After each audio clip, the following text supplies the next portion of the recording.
abortions, and it was called sex education.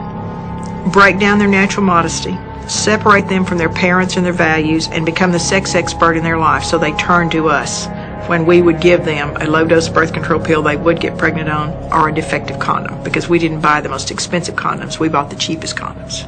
Our goal was 3 to 5 abortions from every girl between the ages of 13 and 18. We gave them a low-dose birth control pill that, in order to provide any level of activity, had to be taken at the same time every single day.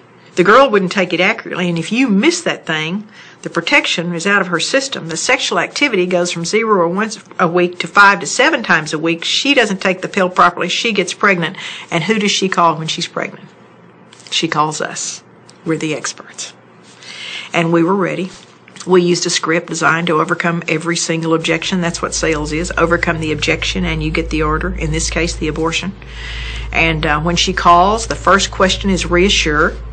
And so the girl confesses, I think I may be pregnant, and the counselor, who's really a telemarketer, that's all they're trying to do, sell over the telephone, but we call them counselors, says, we can take care of your problem, no one needs to know. And then the first question, what's the first day of your last normal period? And she gives this so-called counselor the date, and she says you're 8 weeks pregnant. She didn't say you might be 8 weeks pregnant. She didn't say you could be. She said you are 8 weeks pregnant. So she has planted the first seed in this long marketing thread. And the sad thing is, in this girl's mind, she is the expert. This is the pregnancy expert. And the next question is this good news or bad news? If it were good news, she would not be calling an abortion clinic. It's bad news. And when she replies bad news, this counselor moves right in, because now she wants to identify the fear, to use it to reaffirm that abortion decision anytime that girl moves away. And if she says, well, maybe I need to think about this, your parents will kill you, you'll have to miss drill team, the abortion's sold.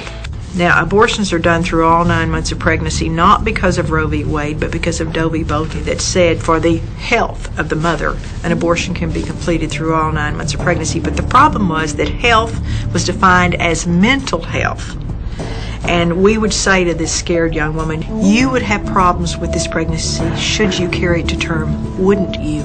She'd say yes, and we'd chart it emotional health. While these lawyers were calling for the right of choice for women, where's the choice when only one option is offered? That's an essential fallacy in the woman's so-called right to choose. In most cases, it's not a choice at all. A decision is reached without all the facts or based on misinformation. Other options are not presented, and a deadly course of action is forced on a woman.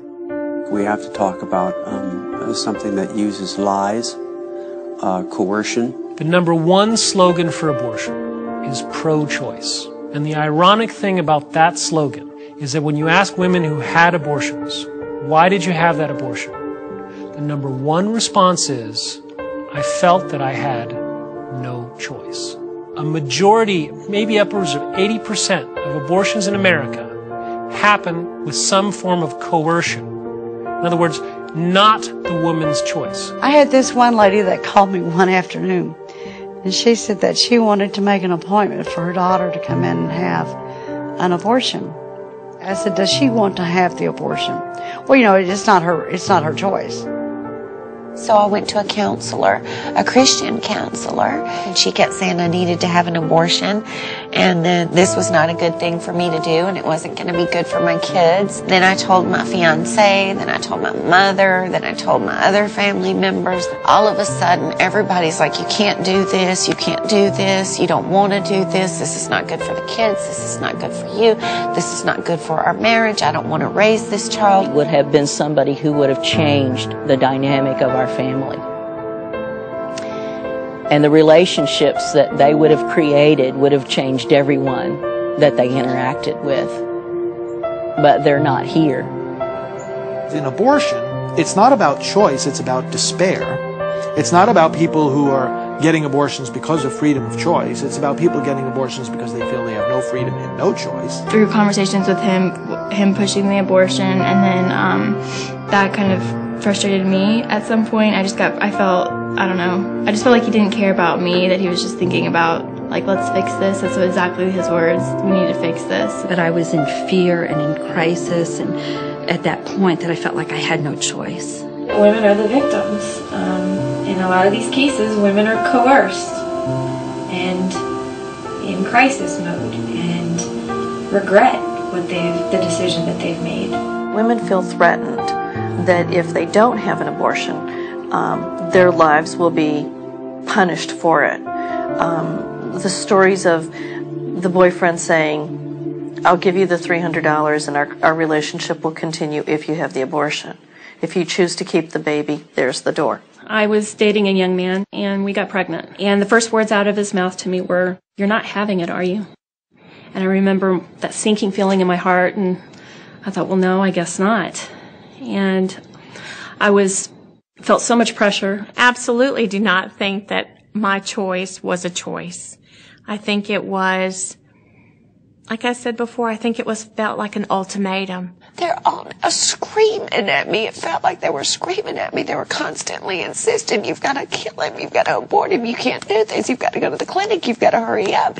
Every week that you wait is making it worse. Go, go, go, go." And I finally couldn't take all of their pressure and how supposedly I'm going to make everybody's life miserable. It was relentless. It's like I couldn't even go through the day without hearing them, whether they were actually speaking to me or I'm just remembering something they said to me a couple of hours ago. I mean, they just bombarded me with it. So I guess I have to bear this burden so that everybody else can. We had a 12-year-old. She came in chewing her gum and looked so carefree. She had her abortion. She came back 2 weeks later for her checkup. Didn't come out of the room, opened the door, and she was in there. She'd brought in a piece of glass and slitting her wrist. 12 years old. But we all have that moment where we realize that we are moms and we killed our children. It's pretty sick. It's a sick feeling. Warnings are rarely offered. Women are seldom told the full story of what they're getting into when they authorize an abortionist to kill the baby inside of them. Even if the known consequences and after effects like breast cancer, barrenness, and other female trauma, even if it only impacts half the women or a quarter of the women, wouldn't it be better to let them know what they might suffer from their choice? Wouldn't it still be wise to let them know every potential risk? The government mandates warnings on every other potential danger. Every pack of cigarettes, every alcoholic beverage, every package of medication carries a warning of potential health risks. Why not a warning on something so life-changing, so life-threatening as an abortion? There's a lot of evidence of physical and psychological consequences. Then there was a big study out of New Zealand about 2 years ago that showed long-term consequences. Abortion can have long-term consequences on the woman in terms of affecting her fertility. Many women become infertile. They suffer from other problems with their female organs and end up having to have complete hysterectomies, never able to conceive or have other children. One of our ladies, the power of the suction machine from the abortion was so severe that it caused her fallopian tubes to collapse and she was never able. I wasn't in for all of that abortion. Somebody else was in there with him. But I